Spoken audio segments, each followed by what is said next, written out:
Morning, guys. Welcome to Coffee Chat. Wow, that is some hot right there. I don't know if you can see it or not, but I'll try and show you. Can you see the steam coming off that? I don't know, but I didn't realize that was one hot sip. I'll tell you what. Wow. And I took a massive gulp and I'm like, woo. Anyhow, delicious, that's for sure. I'll tell you what. Now, guys, something to talk about today. Is this a big deal? So, guys, you know what we're going to talk about? Taxes, taxes, taxes. And hey, you're talking to a tax guy talking about taxes. And guys, the reason I bring this up, because it's near and dear to our hearts in this digital asset space, that's for sure. One of the biggest questions I always get in coaching, online, emails, on the comments and everything else. Hey, David, what about these taxes and all this kind of stuff? And how can we put ourselves in a position to not be subject to so much tax and on and on and on? Well, I'll tell you one way for sure is when you're over there on November the 4th and making your selection. That is for sure, because listen to this. So I'm reading this article on the Hedge, and it's talking about how Harris wants to raise corporate taxes from 21% where they are now to 28%. That is a massive jump on corporate tax. And forget about that. Of course, we already know that she wants to raise capital gains tax, right? Long-term capital gains, which I think is at what? 20% or something like that for the long-term capital gains. And she wants to raise that to like what? 44%. And on top of that, introduce a capital gain on our capital, a tax on unrealized capital gains. This is absolutely insane. I have never seen a platform with so much taxes baked in. It is crazy. And for certain, I'm telling you guys, look, you had Trump out there, and not too long ago, he came out and he said, listen, we're not going to tax servers on their tips anymore. We're going to put that aside. That's something that he wants to have taken down, wants to cut the corporate tax rate.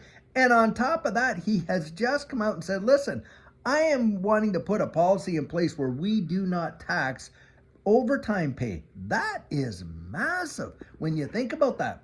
And yet you got one side. I mean, are they not so diametrically opposed? And when it comes to that, it is truly wild now.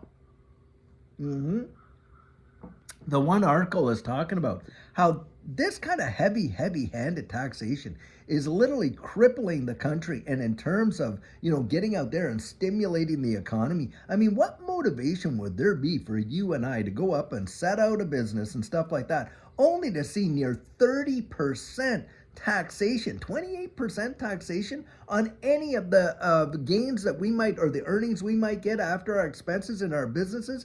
That is truly insane. And on top of that, guys, think about this.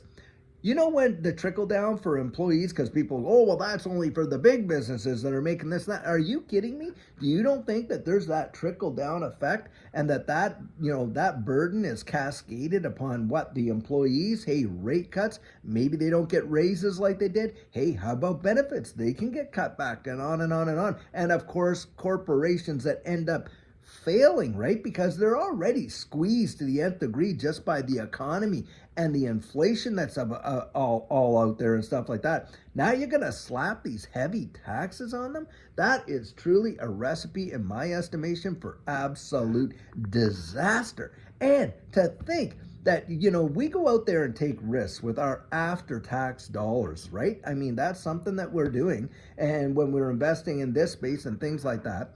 And I have no issue with the fact that, yeah, you see some, really big time gains. Well, there should be some level of taxation, because of course we have roads, we have this, we have that, we have infrastructure. And who wants to live in, a decrepit society with no infrastructure? None of us do. And let's be honest about that. We all love the pristineness of our roads and streets like that. I have been around the wide world, and oftentimes in a lot of these states that have this heavy taxation where they literally crush their citizens, you get out of that downtown core and out of that city core, and the roads, wow, bumpy, thumpy, dirt, nothing. It is crazy. Well, guys, from coast to coast, we usually enjoy pretty nice freeways, pretty nice highways, things like that, and around the wide world now. Hey, we got to invest in that infrastructure to keep it up, to be sure. So I agree there should be some level, but it should be not such a crushing weight. And why? Because look, guys, they turn on the taps whenever they want. They want more money, they just go to the Federal Reserve and they devalue our currency, and that is exactly what's going on.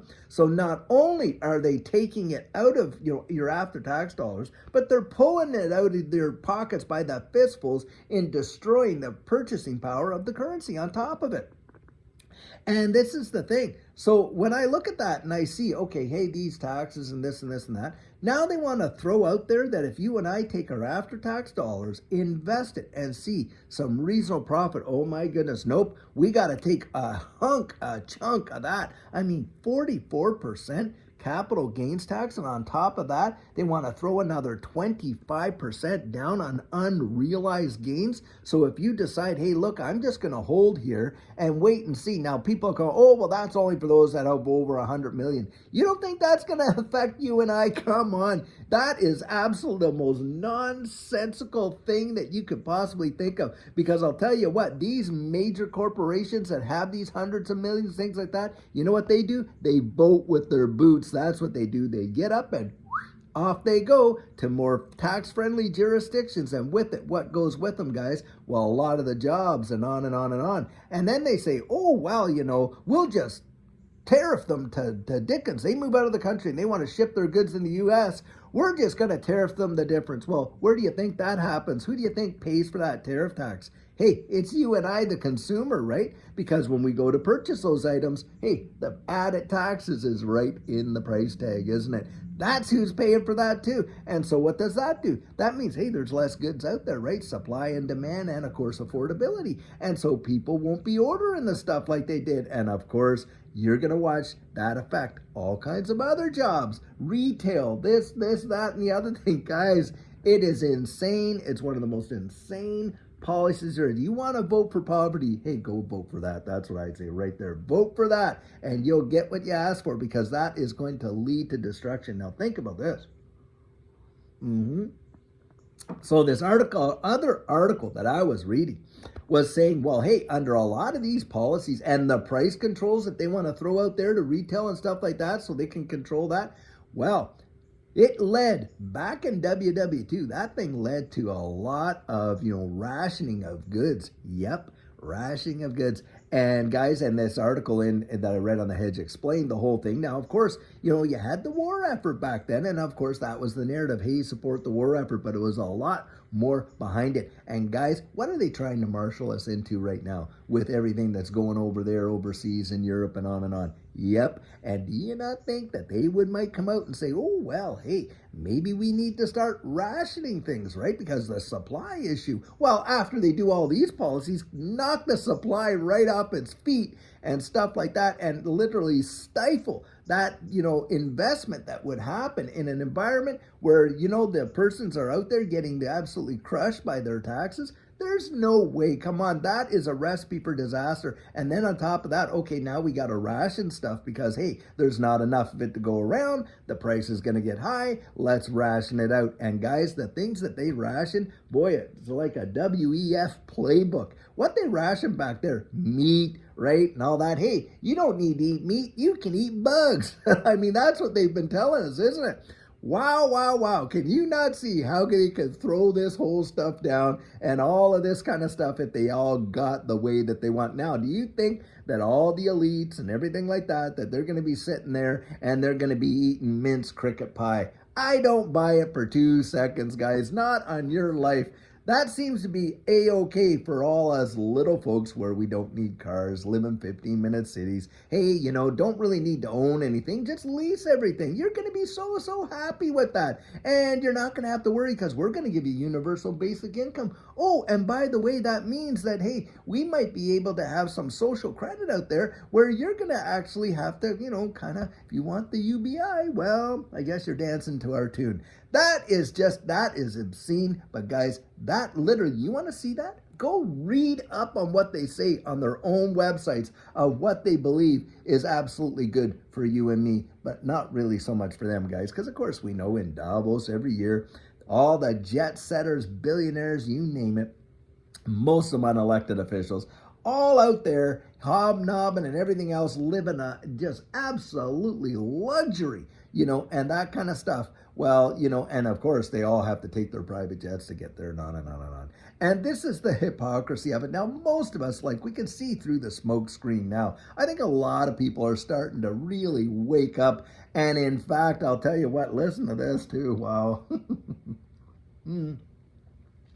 So apparently the Harris campaign went out and got all these big time celebrities like Taylor Swift and all this and that to come out and, to throw their endorsements behind the campaign. And what a backfire that has been. In fact, people have even stopped following the celebrities around because of it. It has really, since we had that whole debate and everything like that, boy, oh boy, are the numbers falling like crazy. And of course, even that reporting there where they, were saying that, hey, a bunch of influencers were being paid to troll all of the, YouTube, social media, and this and that, just to throw down, Harris support comments and to attack this and that. So if you see them in there, guys, they may very well be paid individuals that are working for the campaign or encouraged to be volunteers to go out and do it and have never watched not one of our videos. But boy, I'll tell you, they'll be in the comments. I'm actually looking forward to reading them to see what's in there. Boy, I'll tell you, crazy, crazy, crazy. But that's politics for you. That is the name of the game. And that's how it has always been. And it just seems to be that, when you watch stuff on there, come on, it's almost entertainment nowadays. Literally, I almost think it's entertainment because it just truly does not make any sense whatsoever. The stuff that they're putting out, at a time that you would make these kind of proposals to literally kill anybody's potential hopes of what's coming down the road, and that we're going to tax your unrealized gains, and we're going to get all the big boys, we're going to attack the rich, let's hate the rich and all this and that, when most of them want to become the very thing they hate. Hey, aren't most people and most of them out there hoping that one day they get to see their financial freedom, their ship come in, and they see some wealth in their lives? Of course they are. But obviously right now they're just, let's blame the wealthy. Come on. We all know that these policies that have really caused the crushing pain that a lot of us have felt and gone through, and family members and everything else, has come because of the way in which they've literally handled this economy. They've been at it now for what? They've had 4 years to do whatever they wanted to fix things. And guys, they just made it worse, worse, worse. That is at least what it looks like, of course, and stuff like that. And yet they want to turn around and blame the people that are trying to provide innovation and opportunity and this and that. And I'll tell you what, is it ever nonsense 101. Nonsense 101. And it's not getting the traction they want, guys. And boy, they're almost like school kids having a temper tantrum. You could just, hey, I bet you $10, even me sharing this attitude and opinion that I've got, gonna trigger. Oh, it's gonna trigger them. They're gonna react and oh my gosh, and on and on and on. And it's laughable because the thing is like, look, this, all of what we're seeing here, as far as I'm concerned, on both sides of the aisle, there is pure utter theater. Do you think that whoever's over there, whoever gets to sit in the White House, is the one really pulling the string? Do you really believe that on a global scale? I don't, guys. To me, it all comes back to the central banks, because, the golden rule, in the world sense anyway, he who holds the gold makes the rules. And think about that. Do you think? No, guys, it's the Federal Reserve. It's all these central banks. It's all of the finances that move around the wide world. And that's the way it has worked for literally time and memorial. And we know it. And we know it. And so, guys, when you think about that, I want you to think about the very fact that we're in this space to kind of make a buck and, see our lives changed and things like that. Well, I'll tell you what, when it comes to that, you want to start thinking, hey, look, do I want to have a situation where I'm going to be taxed into the nth degree, and maybe very well, if they start with the big boys, are they going to bring that policy after year 1, year 2 and say, oh, you know what, we're not seeing too much traction there and we're not getting enough because all the big boys have left town. So those unrealized capital gains taxes, well, you know what, we're going to lower that threshold, maybe we'll put it down there where it's going to affect you and I. Remember, income tax was supposed to be a temporary measure. Wow. one of the biggest deals they ever thought up, absolutely, to be sure. And realize, and a lot of people think, why, oh why do we even need to pay taxes when you got the Federal Reserve out there literally printing $1 trillion every 90 days? Do you realize that from George Washington all the way to Ronald Reagan, it took that long, well over 100+ years, to get to the first 1 trillion in debt? Now less than every 100 days we're printing $1 trillion in debt. That is insane, totally insane. And guys, it's something you really want to think about, because they are just trying to take it from us. That's the way I kind of look at it. Well, anyways, guys, I sure hope you're having an absolutely fabulous day. It is a genuinely mild one out here. Beautiful, beautiful. I mean, look at it, just gorgeous. And wherever you are in the wide world, I hope you're having a fabulous, gorgeous day as well. And until later on, when we're going to have an amazing video for you, have a great one and take care.